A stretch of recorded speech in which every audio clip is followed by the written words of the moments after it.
اللہ الرحمن الرحیم۔ السلام علیکم ورحمۃ اللہ وبرکاتہ۔ محترم برادران اسلام و برادران وطن، ابھی تھوڑی دیر پہلے مجھے یہ اطلاع ملی کہ لکھنؤ سے بدنام زمانہ وسیم رضوی نے ایک مرتبہ پھر اپنی جہالت، اپنی حماقت اور اپنی کفریانہ خباثت کا، کافرانہ خباثت کا بھرپور مظاہرہ کیا ہے، اور پتہ یہ چلا ہے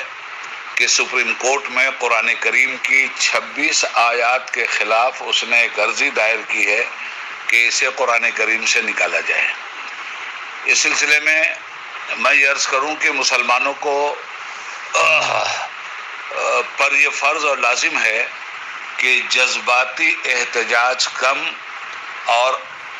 قرآن کریم پر عمل کرنے اور نبی پاک صلی اللہ علیہ وسلم کے حکم کی پیروی کرنے پر زیادہ زور دیں۔ رہ گئی بات وسیم رضوی کی، تو ایسے نطفہ ناتحقیق 1400 برس میں پہلے، اس سے پہلے اس کے باپ دادا کی شکل میں پیدا ہو چکے ہیں، اور یہ کوئی نئی بات نہیں ہے۔ مستشرقین یورپ نے بھی قرآن کریم کے خلاف بیہودہ الزامات لگائے، یہودیوں نے بھی قرآن کریم میں ان کے کچے چٹھے جو قرآن نے کھولے ہیں ان آیتوں کو ختم کرنے کی پوری دنیا میں کوشش کی، اور ساتھ ہی ساتھ آپ کو یاد ہوگا کہ میں عبید اللہ خان اعظمی جس زمانے میں مسلم پرسنل کی لڑائی لڑ رہا تھا، اسی زمانے میں 1985 میں کلکتہ کی سرزمین پہ چاند مل چوپڑا نامی انسان کا کھوپڑا خراب ہوا تھا، اور اس نے کلکتہ کی ہائی کورٹ میں قرآن کریم کو بینڈ کرنے کے لیے عرضی داخل کی تھی، جس کو بہت ہی حقارت کے ساتھ ہائی کورٹ نے خارج کر کے اس کے منہ پہ ایک زناٹے دار تھپڑ مارا تھا۔ مجھے امید نہیں بلکہ یقین ہے کہ سپریم کورٹ بھی